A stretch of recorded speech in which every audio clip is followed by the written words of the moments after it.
Ja, es gibt wirklich Dinge im Leben, die sind schwer verständlich.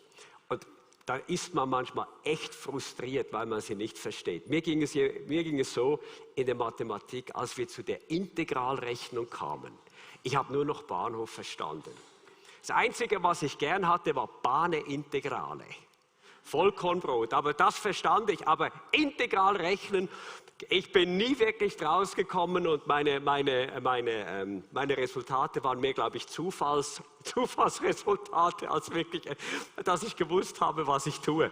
Und ich war echt frustriert, weil ich habe es, glaube ich, bis heute nie verstanden, was es ist, integral zu rechnen. Aber ich war froh, ich hatte wenigstens Lehrer, ich hatte wenigstens Mathematik-Cracks in meiner Klasse, die konnten mir dann wirklich helfen und mich auf einen einigermaßen irgendwo einen Stand bringen, wo sie am Schluss den Eindruck hatten, ich hätte es verstanden, aber mein Fazit war, ich habe es immer noch nicht verstanden. Nun, mit der Bibel geht es uns manchmal ja auch so. Und wir haben heute ein Buch vorgestellt bekommen. Es lohnt sich sicher, das zu beziehen. Und an der ersten Predigt hat uns Luca gesagt, hey, bevor du anfängst, die Bibel zu lesen, bitte immer denselben Heiligen Geist, der die Bibel inspiriert hat, dass er dir hilft, dieses Wort zu verstehen. Weil wir brauchen Gottes Hilfe zum Verständnis. Und letzten Sonntag hat uns Lea einige Beispiele gegeben und Hilfsmittel gegeben, wie wir Zugang bekommen zur Bibel. Und heute möchte ich uns in ein paar noch andere Hilfsmittel hineinnehmen, wie wir die Bibel besser verstehen können. Was sicher ist, auch Petrus war frustriert über manche Dinge, die Paulus geschrieben hatte. Er sagte nämlich in 2. Petrus 3,16, manche seiner Aussagen, die von Paulus, sind schwer zu verstehen und unwissende, unsichere Menschen haben ihren Sinn verdreht und entstellt. Also auch er war irgendwo manchmal frustriert und dann gibt es Leute, die nehmen wirklich dieses Wort Gottes und machen vieles daraus, was Gott eigentlich gar nicht wollte. Nun, wie können wir die Bibel besser verstehen? Und ich möchte uns heute fast in ein bisschen ein Bibelseminar hineinnehmen. Und zwar, es wird uns eine große Hilfe sein, wenn wir verstehen, es gibt in der Bibel ungefähr 8 verschiedene Textsorten und die Sprachwissenschaftler, die sagen denen literarische Genre. Das sind Textsorten und wenn wir wissen, wie wir damit umgehen können, können wir die Bibel viel besser verstehen und vor allem, es wird uns helfen, vor lauter Bäumen den Wald noch zu sehen und nicht in Details stecken zu bleiben. Und ich möchte dir gleich von Anfang an sagen, es wird immer Dinge geben in der Bibel, die du nicht ganz verstehen wirst. Die Bibel sagt selber, unsere Erkenntnis von Gott und von seinem Wort ist Stückwerk. Das heißt aber nicht, dass man die Bibel nicht begreifen kann. Denn die großen Aussagen der Bibel, die sind sonnenklar, die sind so einfach, dass es wirklich jedes Kind verstehen kann. Und auf der anderen Seite, ich möchte dir Mut machen, wenn du Dinge liest, die du nicht verstehst, bleib nicht an dem hängen, was du nicht verstehst, sondern bleib an dem hängen, was du verstehst. Das ist viel wichtiger. Und es wird dir helfen, Gott und sein Wort besser kennenzulernen. Und wir wollen heute Morgen 8 verschiedene Textgattungen anschauen und ich möchte euch zu jeder den Schlüssel geben, wie man damit umgehen kann. Das erste ist ganz einfach, das sind die Erzählungen in der Bibel. Diese eindrücklichen Geschichten, wir haben es heute Morgen schon etwas gehört von Familien, aber dann sicher auch von den großen Männern und Frauen Gottes, die mit Gott unterwegs waren. Abraham, Isaac und Jakob und nachher von Jakob seine 12 Söhne, die er hatte, aus denen die 12 Stämme Israels gekommen sind. Spannende Geschichten und dann diese zentrale Person im Alten Testament, dieser Mann Mose. Und wenn wir seine Geschichte lesen, dann stellen wir fest, hey, es war Gott so ein Anliegen, dass Mose Gott kennenlernte. Und das ist Gottes Anliegen in den Geschichten. Er möchte, dass wir durch die Geschichten ihn besser kennenlernen, wie er ist, worauf er Wert legt, wie er denkt. Und auf der anderen Seite lesen wir dann auch von Mose, von Fehlern, die er gemacht hat, wie er gescheitert ist in manchen Dingen. Und weißt du, da kommt uns die Bibel dann eben auch sehr menschlich auch entgegen und wir entdecken uns selbst, unseren fehlenden Glauben manchmal, dass wir moralisch nicht einwandfrei gehandelt haben. Und dann sehen wir, dass Gott deswegen die Menschen nicht aufgegeben hat, sondern dass er dran gearbeitet hat mit den Menschen, sie immer wieder auf den richtigen Kurs zu führen. Diese Geschichten zeigen uns auf der anderen Seite auch, welche Gesinnung Gott gefällt. Es ist interessant, dass uns gerade in Abraham etwas entgegenkommt in seiner Geschichte, das sich eigentlich wie ein roter Faden durch die Bibel zieht. Es gibt nichts, das für Gott wichtiger ist im Leben der Menschen, als dass sie ihm vertrauen. Darum wurde Abraham ein Mann des Glaubens genannt. Im Neuen Testament wird über ihn wieder berichtet, wie er Gott geglaubt hat und wie das, nicht seine guten Werke, auch nicht seine schlechten, aber wie Gott dieses Vertrauen auf Gott für ihn zur Gerechtigkeit gemacht hat. Und so sehen wir in seiner Geschichte, wie dieses Vertrauen zu Gott immer wieder belohnt worden ist. Wie er sich aufgemacht hat. Gott sagt ihm, zieh in ein fremdes Land, das ich dir zeigen werde. Und Abraham sagt, ich weiß nicht, wo es durchgeht, aber wenn du es gesagt hast, ich mach's und tu's. Oder wie Abraham Gott den Zehnten gab und von seinen Einnahmen, von seinem Einkommen und Gott einfach vertraut hat, ich gebe Gott von meinen Finanzen und ich vertraue Gott, Gott wird daraus Gutes machen. Und was interessant ist, in den Geschichten, das ist etwas Wichtiges im Alten Testament, finden wir selten irgendwie eine moralische Bewertung. Oder dass uns die Geschichten sagen, so wie ihr das gelesen habt von ihm, so müsst ihr es auch machen. Sondern die Geschichten stehen einfach da und wir erkennen im Lesen der Geschichten, wie sich das ausgewirkt hat, wie Gott hineingegriffen hat. Ich möchte euch ein Beispiel machen. Da waren diese 3 Freunde von Daniel und sie weigerten sich, ihre Knie zu beugen vor einem fremden Gott. Und sie wussten von der Todesstrafe, die darauf stand. Und diese Todesstrafe wurde eingelöst. Man hat diese 3 Freunde von Daniel genommen, hat sie in einen Feuerofen hineingeschmissen und die hätten dort verbrennen sollen. Und die Bibel erzählt uns, dass nicht nur sie überlebt haben, sie kamen raus und haben nicht nach Rauch gestunken, kein einziges Haar ist in diesem Feuerofen irgendwie von ihnen runtergefallen oder kaputt gegangen, sondern dass am Schluss sogar eine 4. Person drin steht, mit ihnen in diesem Ofen. Und die Bibel gibt nachher keine weitere Auslegung davon, sondern sie will uns eigentlich sagen, und jetzt kommt der Schlüssel zu den Geschichten, sieh in den Geschichten, wie Gott am Handeln ist. Schaut, die Geschichten im Alten Testament, wir sehen manchmal nur die Menschen und wir feiern manchmal die Menschen, die großen Helden, aber der eigentliche Held in den Geschichten der Bibel ist Gott. Und das ist der Schlüssel, wenn du diese Geschichten liest, versuche Gott zu erkennen, wie Gott handelt, wie Gott treu ist, wie Gott sich zu denen stellt, die Gott vertrauen. Und das ist bis heute noch so. Das sind die Geschichten. Eine zweite Textgattung in der Bibel ist das Gesetz. Und ganz offen gesagt, wenn ich so 2. Mose, den 2. Teil lese, 3. Mose und dann den ganzen Levitikus, 4. Mose und all diese Gesetze lese, jemand hat sich mal die Mühe gemacht, sie zu zählen, sind über 600 darin. Ich muss sagen, da geht es mir so ähnlich wie Manu vorher und ich sage, überall diese Opfer, überall diese Tieropfer und diese Feste für dieses und jenes. Und ich habe Gott schon gesagt, warum muss das so detailliert in der Bibel stehen?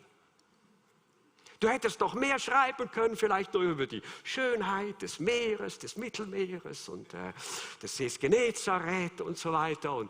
Aber es stehen all diese Opfer drin. Ich möchte dir den Schlüssel geben, wie du mit diesen Texten über das Gesetz umgehen kannst. Schau, das Gesetz zeigt uns 2 ganz, ganz wichtige Dinge. Erstens, dass Sünde, dass Übertretung von den Geboten Gottes eine ganz ernste und schreckliche Sache ist. Das hat sich bis heute nicht geändert. Wenn wir Gottes Gebote übertreten, wenn wir uns fehlerhaft verhalten, moralisch Grenzen übertreten, es ist immer noch schrecklich, auch in den Augen Gottes. Deshalb mussten diese Tiere sterben. Und das Zweite ist, wenn du diese Dinge liest, dann siehst du einen Schatten auf eine Person, die eine Lösung gebracht hat. Und das war Jesus. Schau, in all diesen Opfern kommt uns letztlich Jesus entgegen, der ein für alle Mal für unsere Sünden bezahlt hat, der einen Weg gemacht hat, dass wir Vergebung haben können, einen Weg gemacht hat, dass wir frei werden können vom schlechten Gewissen, der einen Weg gemacht hat, dass Gott nicht zornig sein muss auf unser Verhalten, sondern dass er sagt, ich vergebe dir. Wir können versöhnt miteinander umgehen. Die Bibel sagt es auch so, Römer 10, Vers 4, denn mit Christus ist die Absicht des Gesetzes vollkommen erfüllt. Wer an ihn glaubt, wird vor Gott gerecht gesprochen. Das heißt, in Jesus sind all diese Gebote erfüllt, diese Gesetze erfüllt und sie gelten deshalb nicht mehr für uns. Wir nennen das auch das Zeremonialgesetz im Alten Testament. All diese Vorschriften sind durch Jesus erfüllt und gelten für uns nicht mehr. Nun, ich kann mich erinnern, vor ein paar Jahren, als die ersten Piercings und die ersten Tattoos kamen, da war die große Frage bei den Christen, ja, wie ist jetzt das? Das steht doch im Alten Testament, man soll sich die Haut nicht ritzen, man soll sich nicht irgendwie den Körper, was weiß ich, man soll den Körper so sein lassen, wie er ist, grundsätzlich so. Und ja, ist jetzt das okay oder ist das nicht okay? Und ich weiß, alle Eltern, ich habe damals noch Jugendgruppe geleitet, hätten gehofft, ich würde als Jugendpastor sagen, steht in der Bibel, soll man nicht tun. Keine Piercings, keine Tattoos. Geht aber nicht. Ist Teil des Zeremonialgesetzes. Nun aber kommt ein Komma. Schaut, Jesus hat das Zeremonialgesetz nicht einfach aufgehoben, er hat es erfüllt. Was heißt das? Schaut, er hat einen neuen Bund mit uns Menschen gemacht. Einen neuen Bund, in dem es nicht in erster Linie darauf ankommt, was wir äußerlich alles einhalten, das nennt man Religiosität, sondern was von innen her, von unserem Herzen her geschieht. Und schau, im neuen Bund wäre die Frage vielmehr die, ja, warum willst du denn ein Tattoo? Warum willst du ein Piercing? Tust du es, weil du Freude hast an der Schönheit, weil du Gott die Ehre geben willst? Oder tust du es, weil ein Gruppendruck da ist? Oder eine schmerzliche Erinnerung, die du nie verarbeiten konntest? Und deshalb versuchst dadurch, irgendwo mit deinem Schmerz umzugehen. Dann möchte ich dir Folgendes sagen, es gibt einen besseren Weg als den. Und das ist der, dass du bei Jesus Heilung und Identität finden kannst. Dass du bei Jesus etwas für dein Inneres erleben und finden kannst. Dass das weit, weit, weit wichtiger und bedeutender ist als alles, was du äußerlich tust in deinem Leben. Das ist das Gesetz. Ich möchte es so sagen, das alttestamentliche Gesetz ist immer noch Gottes Wort an uns, ist aber nicht mehr Gottes Gebot an uns. Und ich muss euch offen sagen, wo ich angefangen habe, mit diesem Blick auf Jesus die Opfer zu lesen, habe ich immer wieder auch Momente gehabt, auch im Alten Testament. Da wurde ich berührt und sind mir die Tränen gekommen, als ich diese Opfer gelesen habe. Und ich dachte, Jesus, das hast du für mich getan. Das hast du für mich getan. Und plötzlich bekommst du Zugang zu diesen Dingen, sagst, jetzt hat es einen Wert. Jetzt sehe ich, wenn ich die Texte lese, was eigentlich dahinter steht. Eine dritte Textgattung, das ist die Poesie. Wer kennt sie nicht? Die Psalmen, diese wunderbaren Lieder aus dem Alten Testament. Und wer sie liest, wird merken, hey, die Psalmen, das sind Lieder zu Gott, das sind Lieder, die Gott groß machen, Gott verherrlichen. Da gibt es verschiedene davon, das sind beispielsweise die Dankpsalmen. Psalmen, die Gott einfach Danke sagen für seine Treue, für sein Wirken, für seine Größe und Macht. Und wisst ihr, wenn wir die lesen, sollten wir sie nicht nur lesen, sondern sie sollten uns an etwas erinnern. Du kannst kein erfülltes Christsein leben, ohne dass Dank und Lob zu Gott ein ganz zentraler Bestandteil ist deines Lebens. Es ist, als, wenn du diese Psalmen liest, ist es, als würde Gott sagen, hör mal auf zu jammern. Hör mal auf zu jammern. Es gibt so viel mehr Grund, zu danken, zu loben und zu preisen. Amen.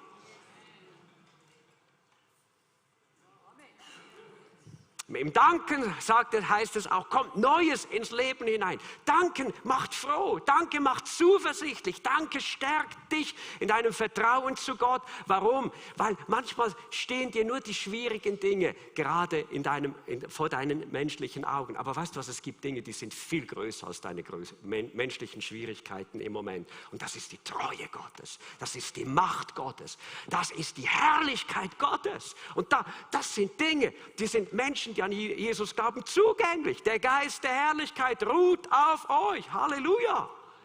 Na, da muss man doch Danke sagen, da muss man doch jubeln, okay? Dankespsalmen und Loblieder, Psalm 2, Psalm 100, das sind Lieder des Feierns drin. Und die Jugendlichen würden sagen, Lieder, die wirklich Party machen. Was für einen Gott haben wir? Und dann gibt es die messianischen Psalmen. Diese Psalmen, wo wir Jesus drin sehen. Dinge, die sich bei Jesus nachher erfüllt haben.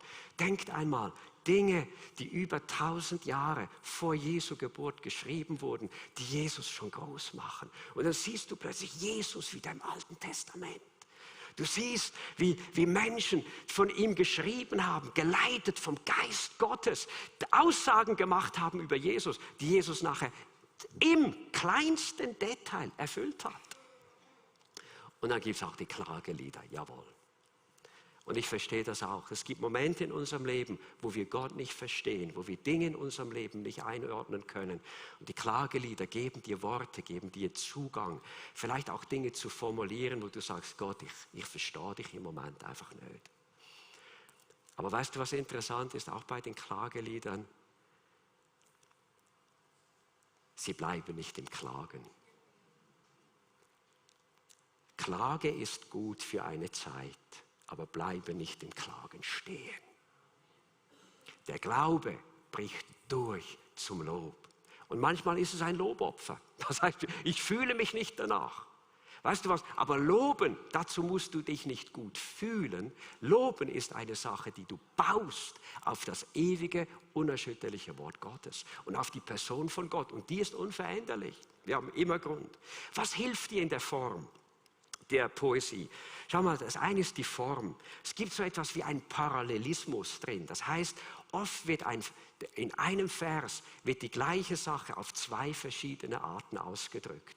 Und warum steht das da? Um dir zu helfen, die Sache besser zu memorisieren. Oder es wird dir helfen, es gibt die Aussage Gewicht. Und dann gibt es Redewendungen drin, die dürfen wir nicht buchstäblich nehmen, wie zum Beispiel, dass Berge wie Widder hüpfen, sondern es ist mehr eine sprachliche Form, die einfach sagt, hey, es ist so, sie haben solche große Freude, aber die hüpfenden Berge hast du noch nie gesehen. Also es sind Redewendungen drin.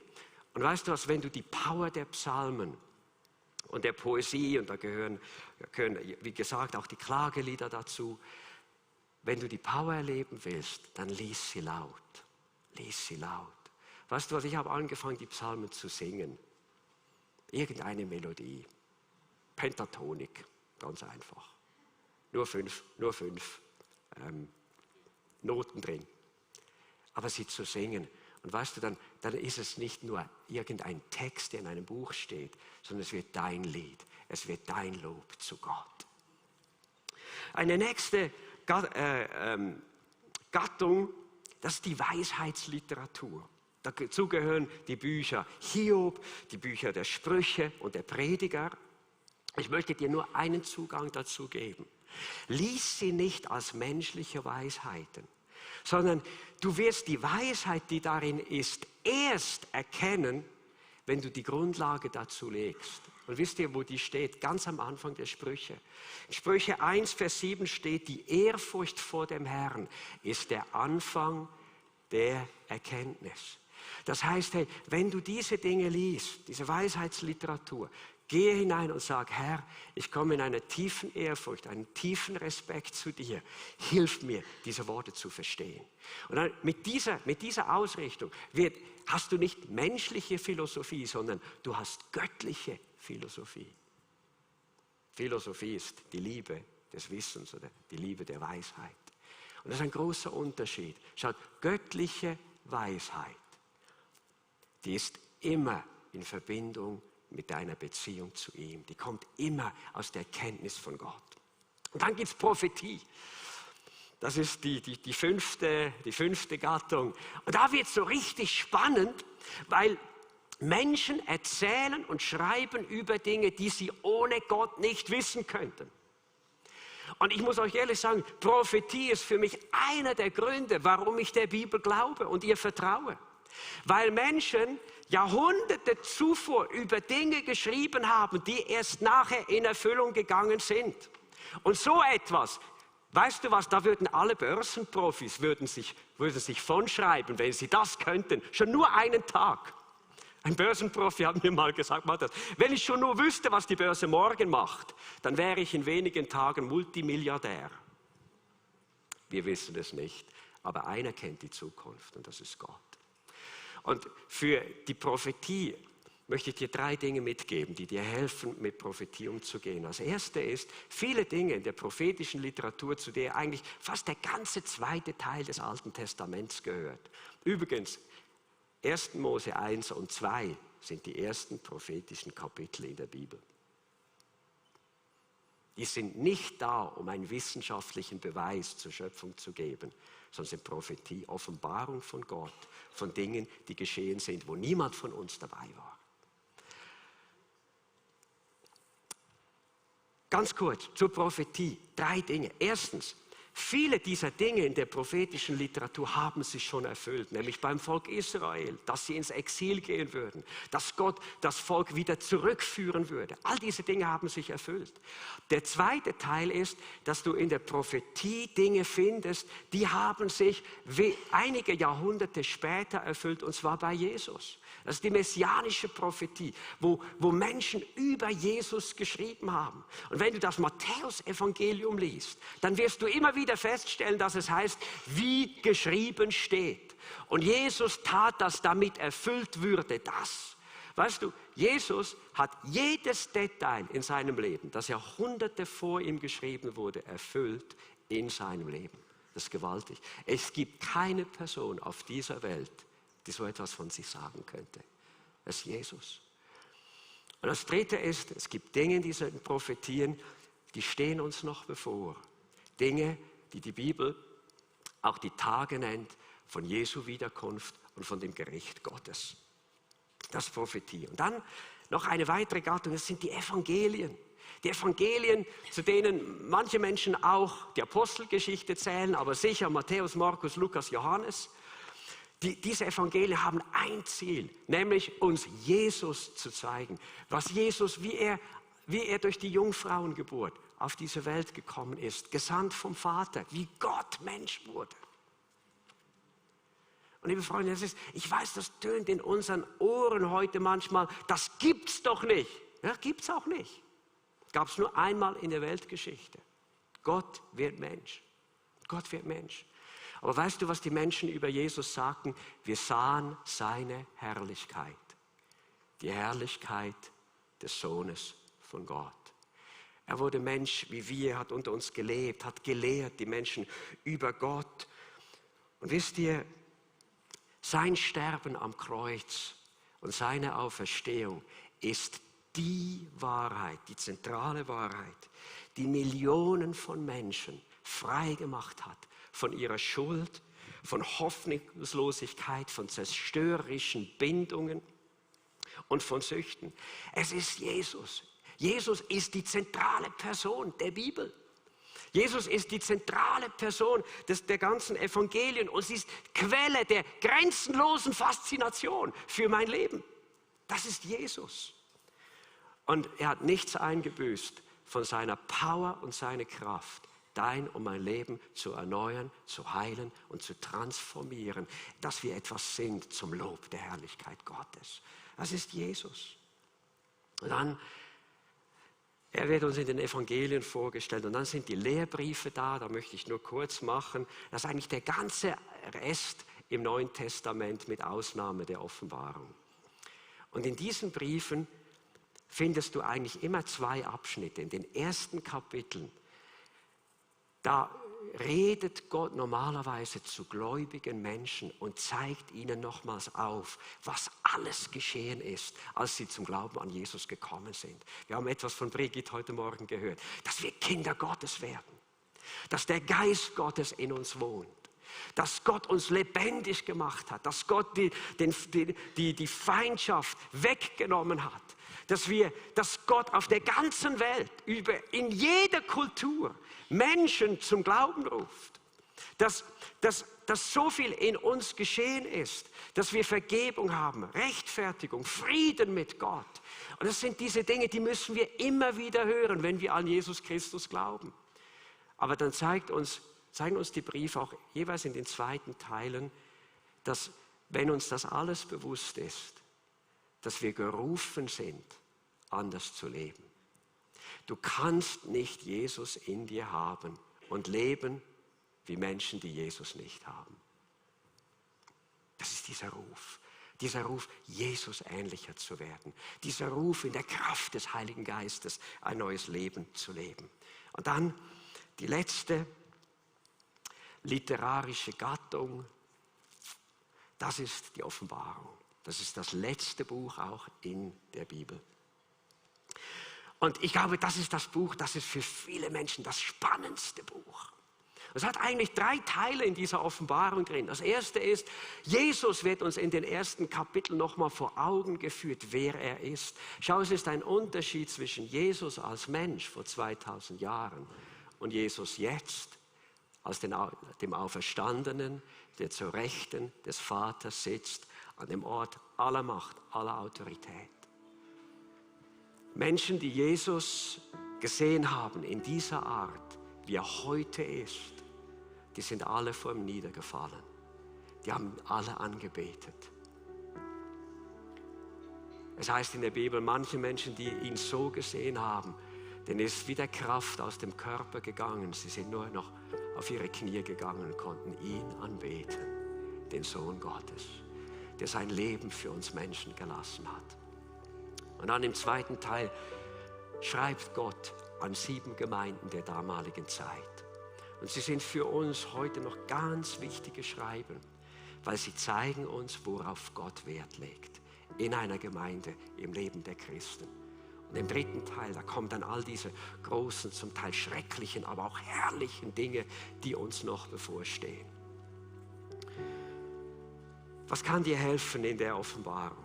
Erstens, da ist sehr viel Symbolik drin. Das sind manche Dinge, die können wir nicht ganz so in dem Sinn buchstäblich für unser Leben nehmen, weil wir wissen nicht genau im Detail, was hat Johannes gesehen. Aber weißt du was? Bei aller Symbolik sollten wir die Offenbarung so wörtlich wie möglich nehmen. Ich möchte euch sagen, warum. Schaut, beispielsweise als Zacharia darüber schrieb, dass Jesus auf einem Esel in die Stadt hineinkommen würde. Viele Jahrhunderte bevor das geschah. Jesus hat es wortwörtlich genauso erfüllt. Und wenn wir die Offenbarung lesen, dann stehen wir vor Ereignissen, die zwar unsere Vorstellungen und Fantasien vielen Dingen übersteigen, aber was Johannes gesehen hat, war eine Realität von Dingen, die kommen. Und liebe Gemeinde, liebe Leute, die ihr zuhört, ganz am Schluss, noch 2 Dinge zur Offenbarung. Was die Offenbarung so herrlich macht. Sie sagt, weißt du was, es werden noch viele schreckliche Dinge geschehen auf dieser Welt. Die werden kommen, die müssen kommen. Wenn uns ein 3. Weltkrieg bevorsteht, ich wäre nicht verwundert. Die Bibel schreibt über sehr krasse Dinge, die geschehen werden. Aber weißt du was, das ist nicht das Ende.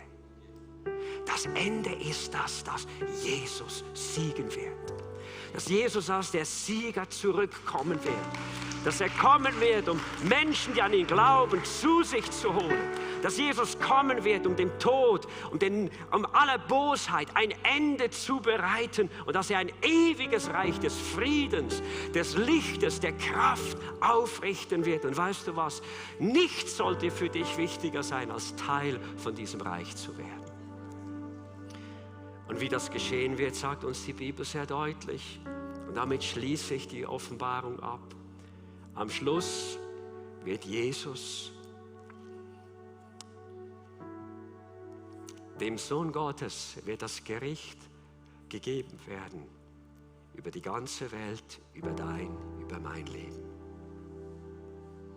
Und liebe Freunde, dann werden zwei zentrale Fragen von Jesus an unser Leben kommen.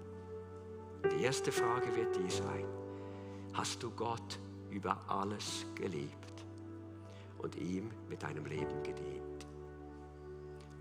Und die zweite wird sein: Und hast du deinen Nächsten geliebt wie dich selbst? Das werden die zwei zentralsten Fragen sein, nach denen Gott unser Leben eines Tages beurteilen wird.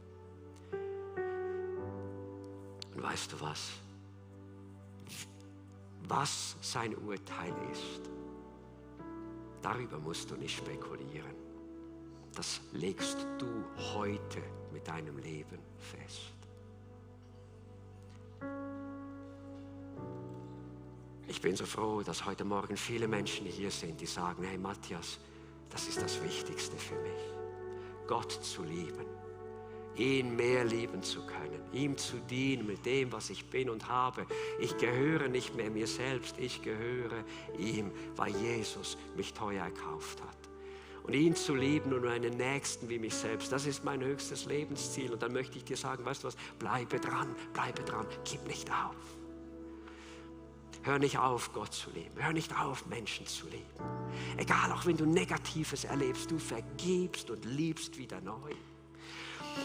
Und deine Liebe zu Gott, die wird immer größer werden in deinem Leben. Sie wird immer stärker werden.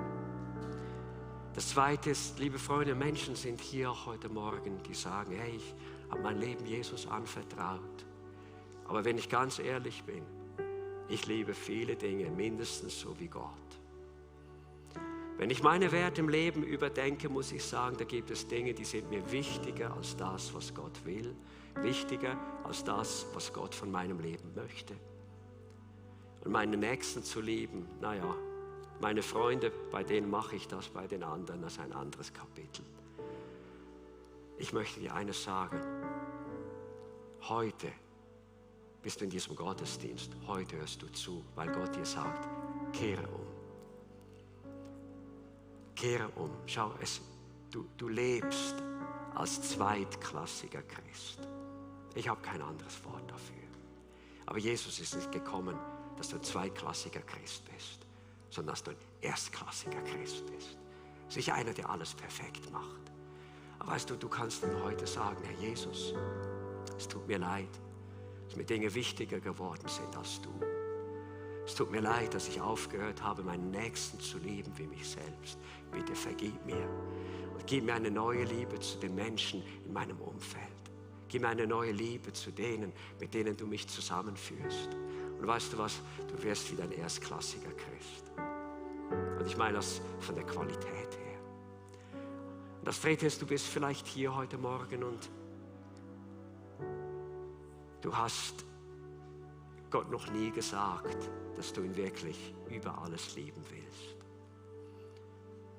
Du hast ihm noch nie gesagt, dass du ihn in deinem Leben wirklich haben willst. Hör mal, das ist deine Gelegenheit. Dass du an diesem Morgen ihm sagst: Herr, mir ist bewusst geworden, auch wenn ich nicht alles verstehe, dass du eines Tages mein Leben beurteilen willst. Und ich möchte, dass dein Urteil über meinem Leben, dass das gut ausfällt. Ich wende mich hin zu dir. Ich brauche Vergebung meiner Sünden. Und ich möchte durch deinen Geist ein neues Leben bekommen. Wollen wir noch beten zusammen? Ich möchte unsere Kleingruppenleiter schon bitten, sich bereit zu machen. Und ich fände es so schön, wir könnten alle miteinander aufstehen an unseren Plätzen. Und Vater, wir kommen heute Morgen zu dir im Gebet. Und Herr Jesus, diese Beurteilung, die es gibt, die vor deinem Thron, die soll uns nicht Angst machen, aber sie soll ernst sein. Und Vater, ich bete zunächst für die, die dich lieben und ihren Nächsten wie sich selbst, dass ihre Leben in diesen Momenten neu gestärkt werden. Dort, wo sie vielleicht angefochten sind, dass sie ganz neu zurückkommen in eine Liebe zu dir, wo ihre Liebe zu dir brennt, ihre Hingabe ganz neu brennt zu dir. Herr, darum sind sie in diesem Gottesdienst gewesen. Und ich danke dir, Geist Gottes, dass du hineinwirkst, dass du das Feuer deines Heiligen Geistes neu in ihnen entzündest und dass sie mit Freude und Zuversicht aus diesem Gottesdienst in die nächste Woche gehen und sagen, wow, hey, ich gehe in der Kraft der Liebe Gottes. Vater, ich bete besonders für diejenigen, die hier sind und die sagen, hey, da sind bewusst oder unbewusst Dinge in mein Leben gekommen, wo mir anders wichtiger geworden ist. Aber ich komme zu dir heute und ich möchte umkehren. Und das bitte ich dich, bete doch jetzt mit mir und sag, Herr Jesus, es tut mir leid. Dass Dinge mein Herz, dass Dinge mein Inneres belegt haben, wo du eigentlich sein solltest. An diesem Tag möchte ich meine Liebe zu dir erneuern. Ich möchte dich bitten, dass du mir vergibst, dass ich mich falsch orientiert habe. Und ich möchte dich bitten, dass du mir eine neue Liebe gibst, eine göttliche Liebe zu meinen Nächsten in meinem Leben. Ich möchte anderen Menschen deine Liebe zeigen können. Ich möchte für anderen Menschen spüren lassen, dass in meinem Leben eine Kraft da ist, die nicht von mir ist, sondern eine göttliche Kraft. Das sollen andere spüren. Und ich möchte an diesem Tag bewusst auch sagen, ich vergebe anderen Menschen, wo sie mich vielleicht verletzt haben, enttäuscht haben. Ich lasse mich aber nicht von ihnen bestimmen, sondern deine Liebe bestimmt mein Leben neu. Und während unsere Augen geschlossen sind, möchte ich fragen, ist jemand hier heute Morgen, der sagt, hey, wow, ich möchte mein Leben diesem Jesus anvertrauen. Ich möchte anfangen, diesen Gott zu lieben, der mich so liebt, der die Gemeinschaft mit meinem Leben so fest sucht. Und wenn das dein Wunsch ist, heb doch deine Hand an deinem Platz und dann wollen wir zusammen beten. Und dein Wunsch darfst du Gott selbst ausdrücken und darfst ihm sagen, jawohl, ich möchte mit dir leben. Vater, du siehst die Menschen, die sich gemeldet haben, die diesen Wunsch in ihrem Herzen haben. Und zusammen mit ihnen beten wir heute Morgen und sagen, Herr Jesus Christus, dir wende ich mich zu. Vergib mir meine Sünden und mach du mich an diesem Tag zu einem Kind von dir. Gib mir deine Kraft, in deinen Wegen zu wandeln. Amen.